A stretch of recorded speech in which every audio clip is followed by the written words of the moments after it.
로마서 8장의 주제가 뭐냐? 사실 성경 전체의 주제이기도 하고 로마서 8장의 주제이기도 해요. 로마서 8장의 주제가 뭐냐 알면 성경의 주제가 그거구나 이렇게 알게 되죠.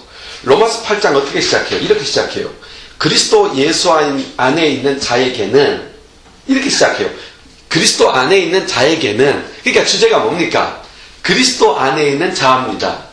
우리가 자꾸만 이거 잊어버리잖아요. 신앙생활하면서 지난번에 우리 서영이한테 예수 믿는다는 게 뭐냐, 또 넌 구원을 받았니? 왜 받았니? 이렇게 물었더니 예수 믿기 때문에 이렇게 얘기하지만 어느 사이에 우리가 피상적으로, 그러니까 즉 그냥 입으로만 그냥 고백하는 그런 고백이 될 수가 있다는 얘기예요. 그래서 항상 깨어 있어야 돼요.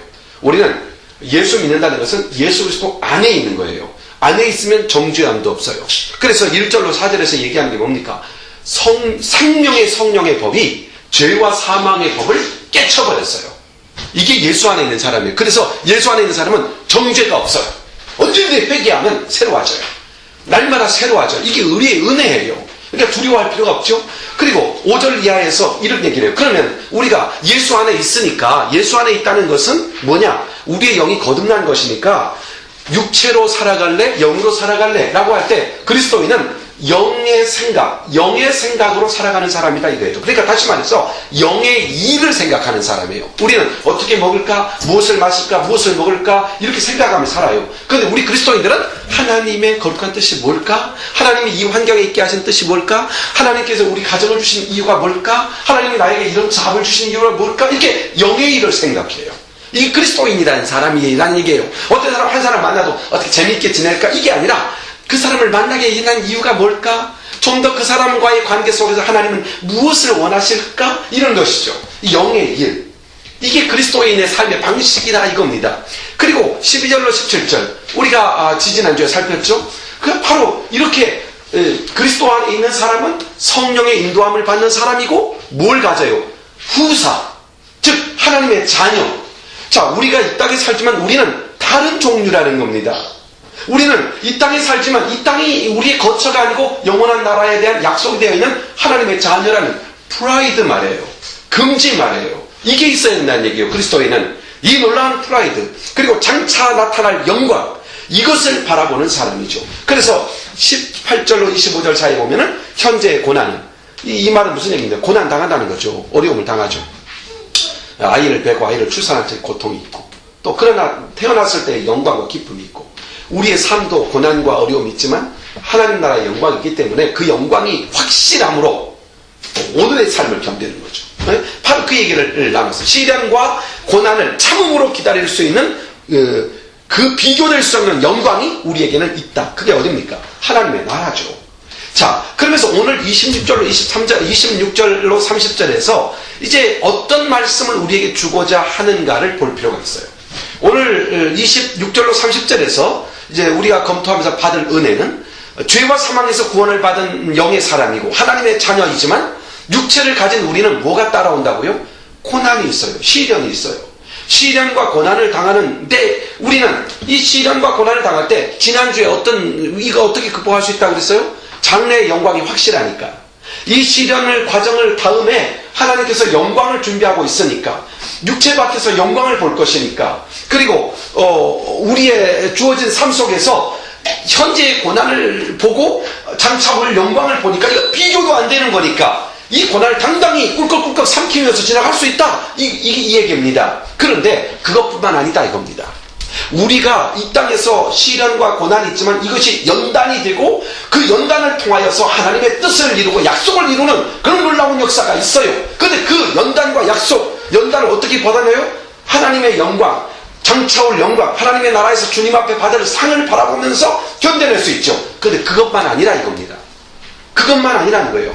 우리가 이 땅을 살아가지만 이 땅을 살아가는 동안에 고난이든 시련이든 어떤 문제든 걱정하거나 두려워하지 않을 분명한 이유를 갖고 있다는 얘기입니다. 그것을 오늘 본문이 이야기하는 거예요. 단순히 장차 올 영광만을 바라보고 오늘 막 꾹 참고 견뎌내는 게 우리의 신앙의 삶이 아니라 이 견뎌내는 이 삶 속에서도 두려워하지 않고 당당히 이겨낼 수 있는 삶의 근거, 이유를 우리는 갖고 있어요. 그게 뭘까요? 오늘 본문에서 그 이유를 또렷하게 이야기합니다. 첫째가 뭡니까? 성령의 도우심. 이렇게 말씀하죠. 이와 같이 성령도 우리의 연약함을 도우시는 분이 누굽니까? 전능하신 분, 전지하신 분, 창조자, 만물 없는 데서 있는 것까지 부르시는 창조자, 섭리자, 지혜자, 치료자, 권능이 무한하시고 그리고 광대하신 그 하나님, 그 성령님이 우리를 도와주신다는 겁니다. 구체적으로 도와주신다는 겁니다. 그러므로 성령께서 우리를 도와주신다고 하는 게 뭐냐? 이 말을 우리 예수님께서는 일찍 이렇게 소개를 했습니다. 보혜사를 주실 것이다. 또 다른 보혜사를 주신다. 이 보혜사라는 말이 뭐냐면은 파라클레토스라고 하는 헬라어예요. 파라라는 말은 옆에, 클레토스는 조력한다, 도와준다, 채워준다, 이런 뜻을 갖고 있어요. 그러니까 이 파라클레토스, 그러니까 보혜사라는 말은 성령께서 우리의 연약함을 도와주시는 위로자가 되시는, 상담자가 되시는, 보호자가 되시는, 변호자가 되시는, 인도자가 되어주시는 분이다라는 말을 보혜사, 파라클레토스 이렇게 표현하는 거죠. 우리 주님이, 우리 예수님이 우리에게 부어주실 성령, 우리 안에 함께 하시는 성령님을 소개하면서 그분은 파라클레토스다 라고 이렇게 표현하신 거예요. 너희의 인도자, 보호자, 지키시는 분, 참으로 변호자, 바로 상담자, 바로 그런 분으로 우리에게 주신 분이라는 얘기죠. 그래서 고통을 겪고 환난이 오고 참기 힘든 일들이 우리를 억눌러 숨조차 쉴 수 없는 그런 상황에서도 걱정하지 말고 두려워하지 말라는 얘기죠. 결코 죽지 않는다는 얘기예요. 결코 혼자도 아니고요. 그 상황을 감당할 만큼 우리에게 주셨고 능히 감당하도록 성령이 보혜사 되신 분이 보호하시고 도우시고 인도하신다는 거죠. 그러니까 두려워할 필요 없어요. 우리는 내가 숨이 막힐 것 같고 감당하기 힘들 것 같고 벅찬 그런 삶의 환경에서 두려워하고 분주하지만 그러지 말라 이런 얘기입니다. 그가 지키시고 도우시고 인도하시기 때문이다. 그러니까 우리는 연약하죠. 여전히 연약해. 얼마나 연약한지 알아요? 마땅히 무엇을 구할지조차, 오늘 본문에 그러죠. 무엇을 빌 바를 알지 못한다. 지금 내가 뭘 기도해야죠? 내게 뭐가 필요하죠? 이것도 알지 못해요. 이럴 정도로 연약해요. 어느 날 예수님을 찾아왔어요. 야고보와 요한의 어머니 살로메가 찾아왔어요. 그리고 이렇게 말해요. 주여, 나의 두 아들을 주의 나라에서 하나는 주의 우편에 하나는 주의 좌편에 앉게 해주십시오. 근데 우리 주님이 뭐라고 말씀하셨는지 알아요? 너희 구하는 것을 너희가 알지 못하는도다. 도대체 네가 지금 그 사람이 뭘 원했어요? 영광을 원했죠. 예수님의 우편 좌편에는 영광을 원했는데 영광을 원한다는 것이 뭐예요? 고통과 고난을 통과하는 사람이고 시련을 통과하는 사람이고 이건 생각을 못했던 것이죠. 너희는 너희가 구하는 것을 알지 못한다. 그 영광이 어디서 오는지도 모르며 영광이 무엇인지도 몰라며 너희가 추구하는 영광이 아니고 영광은 다른 데 있다는 것을 알지 못한다. 우리는 알지 못하는 걸 구해요. 그런데요, 이런 것은 영적으로 좀 부족하기 때문에 그렇게 구하는 것만 아니에요. 사도 바울도 보세요. 예배가 아니에요. 사도 바울도 낙원에 이끌려 갔었어요. 천국에 들어갔었던 거예요. 말할 수 없는 영광을 경험했어요. 하나님께서는 그 신비로운 체험 때문에 그가 자고하지 않으려고 교만에 빠지거나 자기를 막 대단한 그런 사도로 평가하거나 이러지 못하게 하려고 육체의 가시를 줬어요. 병을 줬어요. 질병을 줬어요. 이 사도 바울은 무엇만 봤어요? 질병만 봤어요. 그래서 질병 좀 고쳐달라고 하나님께 가서 때를 썼어요. 3번이나 나갔어요. 그때 우리 주님이 뭐라고 합니까? 내 은혜가 족하다. 너의 약한 데서 오히려 내 능력이 나타나느니라. 이렇게 말씀하시면서 결과적으로는 약한 것이 오히려 누구에게 복인 겁니까? 사도 바울의 복이었다는 얘기입니다. 그런데 보는 눈이 없어요. 뭘 구해야 될지 몰라요. 뭘 빌 바를 알지 못하는 존재였던 거죠. 그래서 사도 바울은 본문에서 이렇게 말합니다. 우리의 연약함을 도우시나니 우리가 마땅히 빌 바를 알지 못하나 우리라는 대명사를 써서 자신도 그 중에 하나이며 우리 모두가 그런 존재라는 것, 우리가 얼마나 연약한 존재인가를 명확하게 제시합니다. 사실 그렇습니다. 우리는 얼마나 연약한지 이렇게 구해요. 무조건 건강을 구해요. 건강하면 다다. 그런데 이거 하십니까?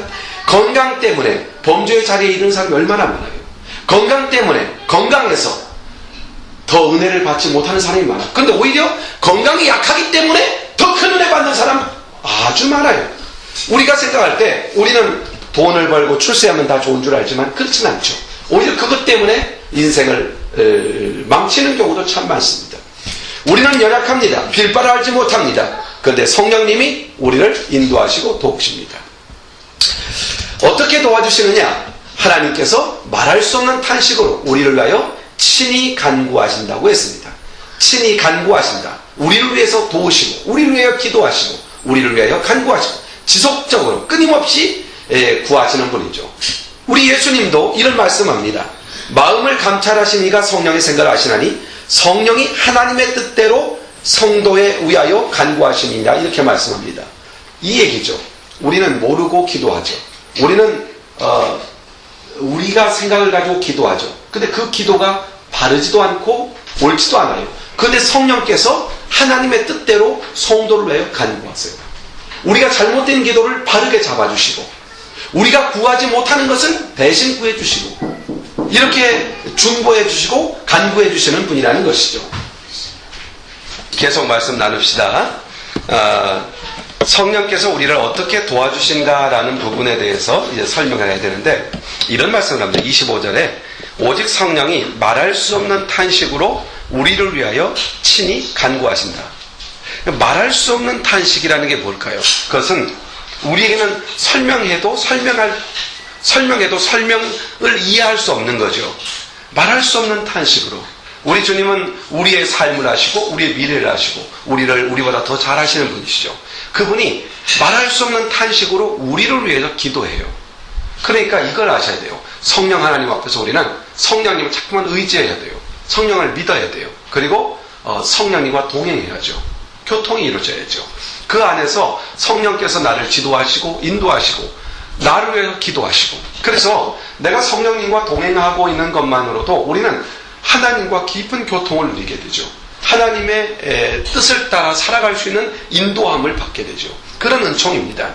그래서 우리가 기도가 서툴고 부족하고 그렇더라도 성령께서는 그것을 고쳐주시고, 또 우리의 기도는 늘 하나님 앞에 상달되지 못할 그런 제목들을 갖고 있지만, 그러나 우리 하나님께서는 그것을 상달할 수 있는 기도로 바꿔주시고, 성령께서 끊임없이 우리를 위하여 그렇게 간구하고 기도한다는 것입니다. 그래서 34절로 가서 보면 이런 말씀을 해요. 누가 정죄하리요? 죽으실 뿐만 아니라 다시 살아나시는 예수 그리스도시니 그는 하나님 우편에 계신 자요 우리를 간구하시는 자시니라. 여기 보면은 두 측면을 발견하게 돼요. 성령 하나님께서 말할 수 없는 탄식으로 우리가 기도하죠. 또 34절에 보니까 예수 그리스도께서 보좌 우편에서 지금도 우리를 위해서 간구하시죠. 그러니까 예수님께서 또 다른 보혜사를 너에게 보낸다는 표현은 이미 예수님께서 우리를 보호하시고 성령께서 또한 우리의 보혜자이심을 분명히 보여주는 것입니다. 시련을 당하고 또 두려워하는 일이 생기고 외로운 일이 생기고 문제가 생길 수 있어요. 우리가 살아가면서 이 문제들은 반드시 와요. 그러나 그런 가운데서 우리는 혼자 있다고 생각하지 말아야 돼요. 우리는 결코 혼자 있는 게 아니에요. 성령님이 우리와 함께 하세요. 성령 하나님께서 우리를 간구하시고 우리의 보혜사로 함께 하세요. 그러므로 주어진 현실에서 우리는 어떤 상황이든지 승리로 나아갈 수 있어요. 어떤 상황이든지 주저하지 않고 담대히 승리할 수가 있어요. 왜냐하면 성령께서 우리를 도와주시고 인도하시기 때문이에요. 이 사실을 믿어야 돼요. 이제까지 살아오면서 실제로 많은 고난과 어려움을 경험하죠. 고난이 닥쳐왔을 때 이거 어떻게 돌파하나?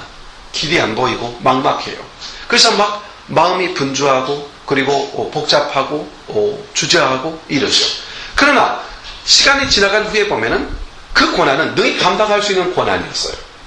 내 생각으로는 고난을 감당할 수 없는 일이었지만 능히 지나고 나면 다 감당되어 있음을 보게 돼요. 우리 하나님께서 우리를 그렇게 인도한다는 걸 믿으셔야 돼요. 그래서 내 생각으로 답답하고 내 생각으로 두렵고 내 생각으로 슬프고 내 생각으로 고독할지라도 거기에 빠지시면 안 돼요. 우리와 함께 하시는, 우리를 돕고 인도하시는 성령님이 함께 하세요. 그래서 우리가 이 땅을 승리자로 살아갈 수 있는 거예요. 단순히 하나님의 나라가 나를 기다린다, 이것만, 이 소망 하나만이 아니라 우리의 삶의 과정 속에서 성령 하나님이 이렇게 디테일하게 우리의 삶에 간섭하시고 관여하시고 지도하신다는 것. 이게 있기 때문에 이 세상에서 우리가 낙심하거나 주저하지 않고 승리를 확신할 수 있는 것이죠. 그리고 두 번째로는 28절에 이런 말씀이 있어요. 우리가 알거니와 하나님을 사랑하는 자, 곧 그 뜻대로 부르심을 입은 자들에게는 모든 것이 합력하여 선을 이룬다. 모든 것이 합력하여 선을 이룬다. 우리가 이제 어려움이 딱 생기잖아요. 어려움이 생기면은 왜 이렇게 어려움이 왔지? 나는 왜 이런 고통이 내게 있지? 내게는 왜 이런 고난이 왔을까? 막 잘 이해가 안 돼요. 왜 이런 것은 실패하고 이런 것은 잘 안 되고 잘 이해가 되지 않아요. 그럴 때는 그냥 우리가 하는 일이 뭐예요? 하나님 아버지, 대체 이게 무슨 일입니까? 궁금해하고 묻고 주님 하면서 시간을 보내죠. 그러나 주님께서는 그런 가운데 일을 해요. 얼마 후에 보면은 하나님의 뜻이 있었구나. 하나님이 그래서 나를 그때 그 고난에게 허용하셨구나. 이것을 알게 되는 순간에 이른다는 거예요. 이 사실을 깨달을 때 감사하구나. 하나님 나를 버리시거나 하나님은 너를 놓으신 것이 아니라 하나님이 나를 인도하고 계셨구나. 내가 그분을 보지 못했을 뿐이구나. 이걸 발견하는 거죠. 오히려 고난을 당할 때 하나님은 더 가까이 계세요. 그래서 고통 중에 우리 하나님 앞에 부르셔서 기도하면 하나님은 더 응답하시고 역사하시고 인도하시는 걸 보는 거죠. 그래서 성경에는 고난이 내게 유익하다 그랬어요. 어떤 것도 우리의 삶의 어떤 것도 그냥 지나가 버릴 게 없어요. 합력하여 선을 이룬다고 했어요. 자, 그럼 하나님께서 반드시 선을 이루시는데 현재의 어려움이나 고난이나 시련이 장차 내게 유익이 되도록 선을 이룬다. 선을 이룬다는 것은 승리하게 하신다는 얘기예요. 그래서 이 승리하게 하시는 일을 알기 때문에 지금 어렵고 힘든 길이지만 당당히 갈 수 있는 거죠. 당장 지금 하나님께서 내가 어려움을 당하고 있는 그 현장에서 그분이 지금 일을 하고 있다는 얘기입니다. 바로 그것을 믿기 때문에 어려움과 시련이 있지만 그 상황을 이겨가는 겁니다. 요셉이 형들에게 팔렸어요. 그렇지만 요셉은요, 충실했고 보디발의 집에서 성실했습니다. 왜? 하나님께서 일하고 계심을 믿었기 때문이에요.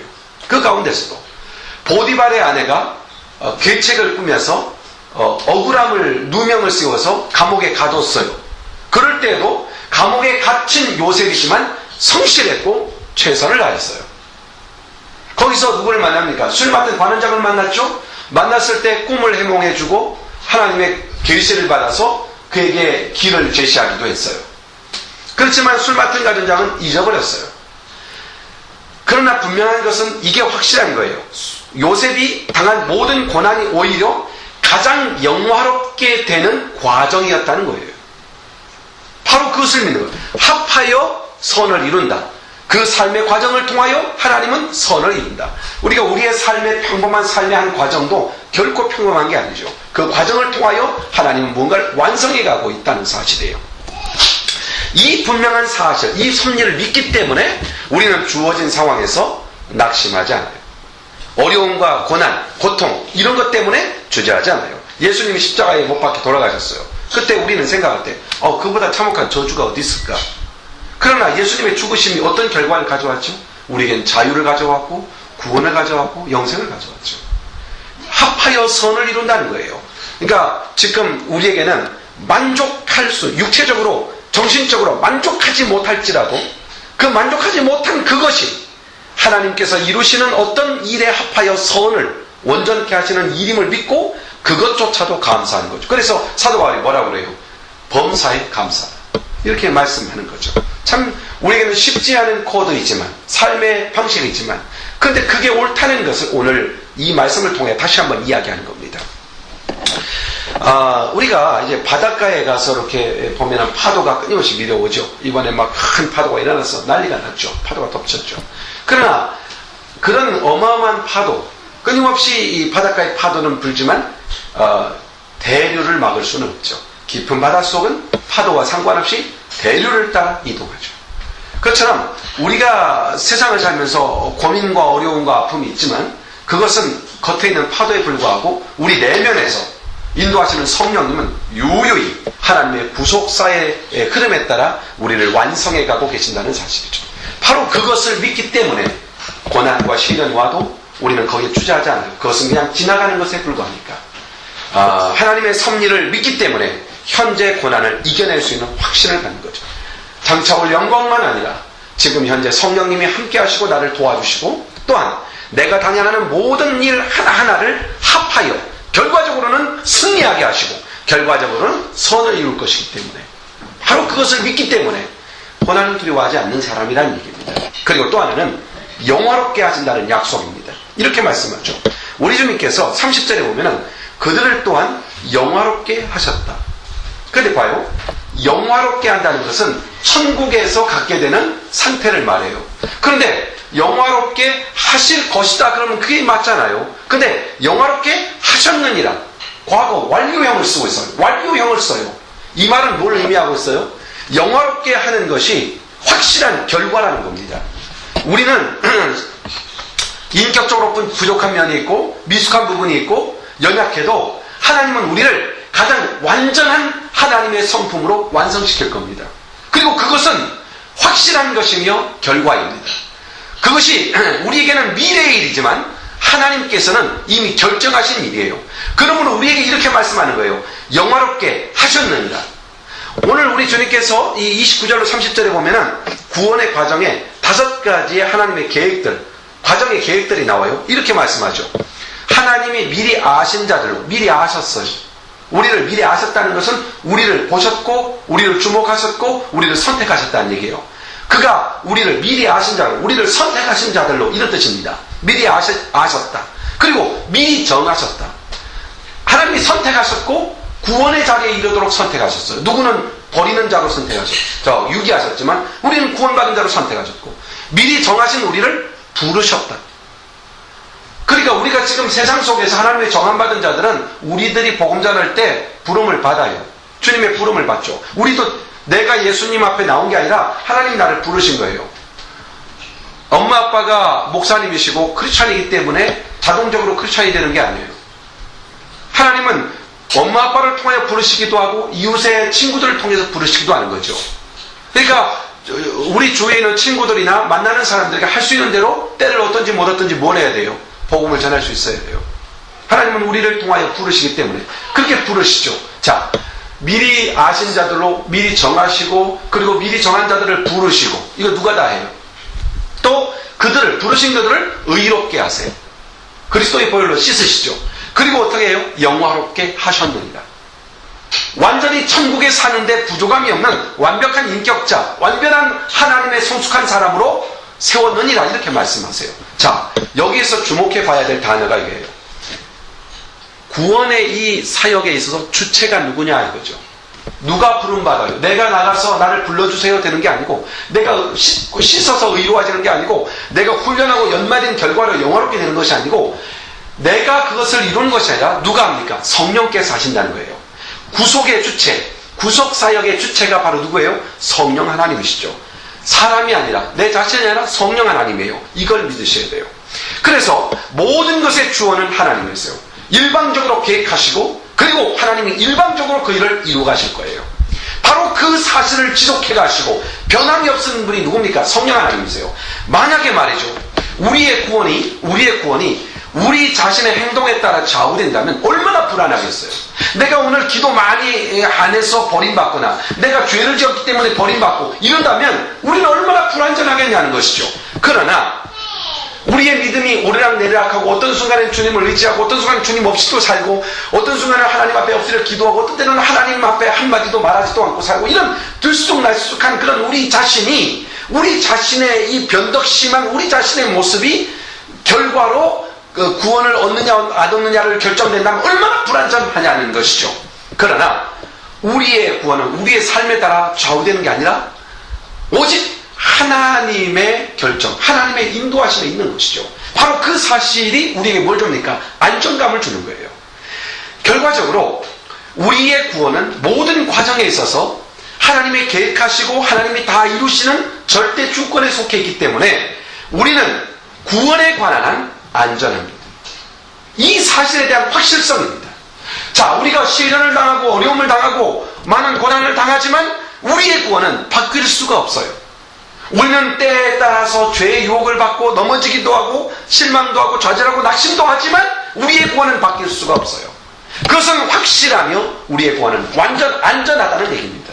그 결과 30절에서 이렇게 말하는 거예요. 영화롭게 하셨느니라. 이 말이 뭐예요? 승리하게 하셨다. 승리한다 이런 얘기죠.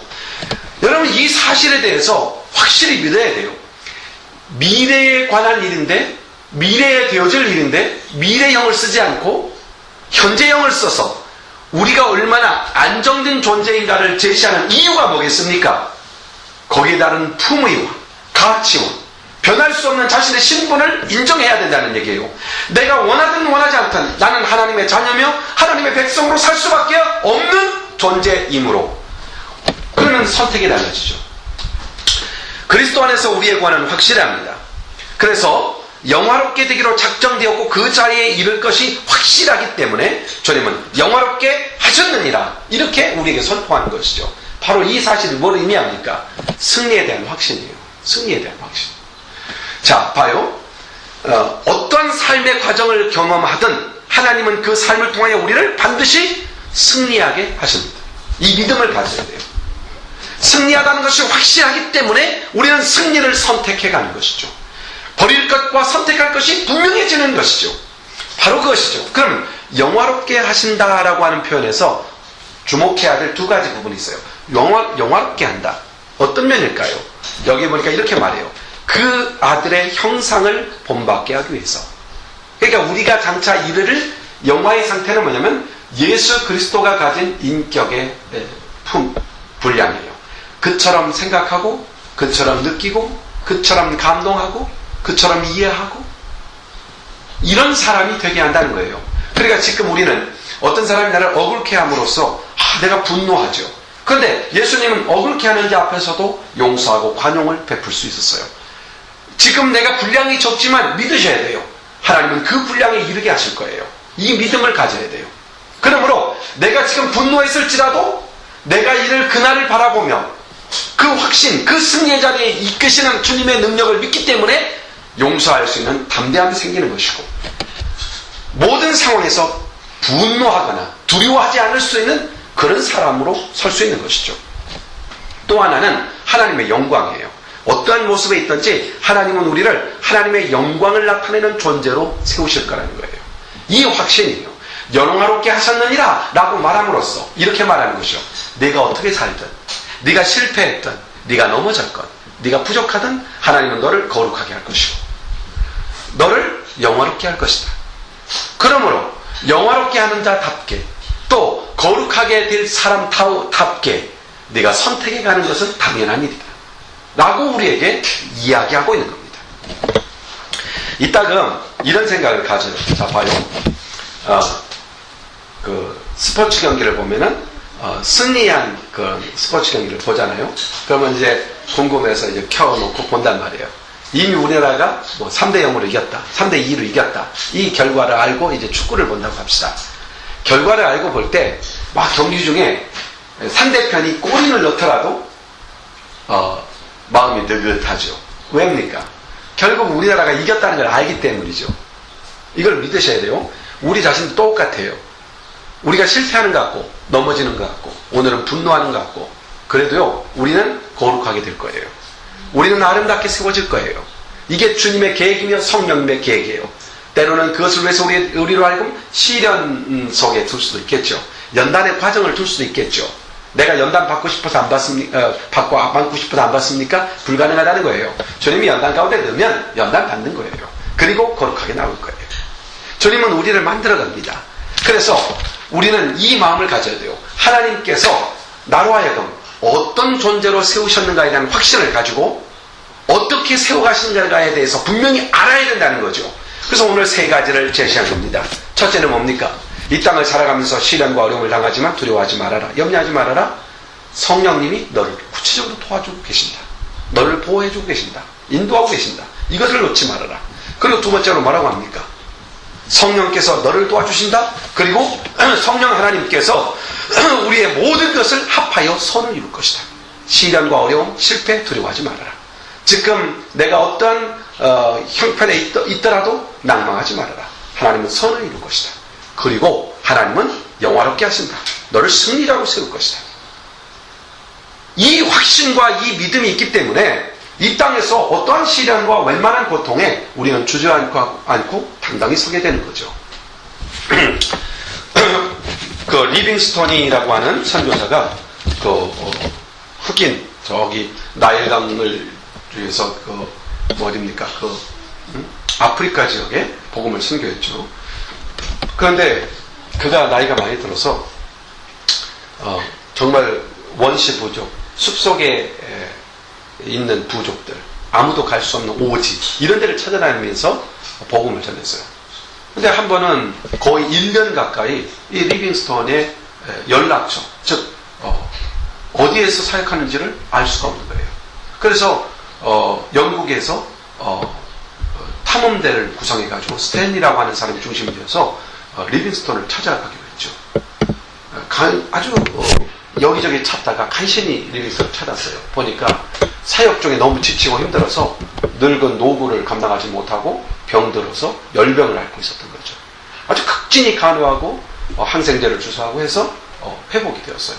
이제 스탠리가 권하죠. 선교사님, 대단한 인물이죠. 공부도 참 많이 했고 이제 영국으로 돌아가서 남은 인생을 좀 이제 여유 있게 보내시고 하나님 나라 갈 준비를 해야 되지 않겠습니까? 이 고통스러운 곳을 떠나서 영국으로 돌아갑시다. 그때 리빙스톤이 스탠리에게 조용하게 이렇게 말하는 겁니다. 저는 아프리카에서 이 사역이 헌신이라고 생각해 본 적이 없습니다. 이 아프리카의 사역은 제게 주신 특권입니다. 하나님이 주신 이 영광스러운 일을 생각할 때 저는 가슴이 벅찹니다. 이게 수고거나 헌신이거나 나의 희생이라고 생각한 것이 아니라 특권이라고 생각했다는 거죠. 자, 우리가 살면서 어려운 사람을 만날 수 있고 또 어려운 환경을 만날 수 있고 어려운 일을 만날 수 있어요. 그럴 때 우리는 왜 이 일을 내가 해야 돼? 또 왜 이런 일들이 내게 다가온 거야? 왜 나에겐 이런 어려움이 찾아왔지? 이렇게 말할 것이 아니라 이것은 나의 특권이구나. 왜냐하면 이 일을 통하여 승리하게 하실 것이기 때문에 승리를 바라보는 사람은 그것을 특권으로 누리지 그것을 헌신, 수고, 노력, 애씀 이런 것으로 이해되지 않는다는 것이죠. 자, 오늘 이 땅을 살아가면서 장차올 영광만을 소망으로 주신 것이 아니라 그 소망을 향해 나아가는 우리의 일상의 삶 가운데서 성령님이 우리를 도와주시고 그 삶을 통하여 합하여 선을 이루게 하시고 그리고 결국은 승리자로 세우실 것이라고 하는 이 확신을 주심으로써 이 땅을 살아가는 우리가 그리스도인의 아름다운 긍지와 그 확신을 가지고 이 땅을 살아가야 할 것을 오늘 본문에서는 권면하고 있는 겁니다. 이 확신을 가지고 우리의 삶을 살아가야 하겠습니다. 기도하십시오.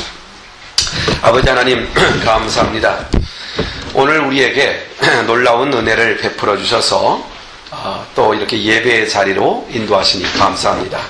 하나님 아버지, 오늘 우리가 드린 예배 가운데 임재하셔서 우리 예배를 받으시고 우리 각 사람의 마음과 중심 속에 있어야 하는 주님의 말씀을 심어주시고 또 우리가 간구하고 기도한 그리고 비전으로 바라보는 그 모든 일들이 우리에게 우리의 삶을 통하여 하나님의 뜻을 이루어드리는 놀라운 역사와 그 응답들을 경험하도록 역사하시고 인도해 주옵소서. 무엇보다도 성령 하나님께서 우리를 도와주시고 우리의 모든 것을 합하여 선이 되게 하시고 영화롭게 하시는 승리자로 세우시는 하나님의 그 인도하심을 믿고 주어진 삶에서 어떤 상황에 처하든지 주저하거나 낙심하거나 실망하거나 하지 아니하고 오직 하나님이 주시는 승리를 가지고 주어진 삶에서 당당하게 그리스도인의 삶을 살아갈 수 있도록 축복하시되 고난도 두려워하지 않는 이런 담대한 용맹 있는 그리스도인이 되게 하여 주옵소서. 감사합니다. 주 예수님의 이름으로 간절히 기도하옵나이다. 아멘. 아멘. 우리 다 같이 찬송가 270장 찬송 드리십시다.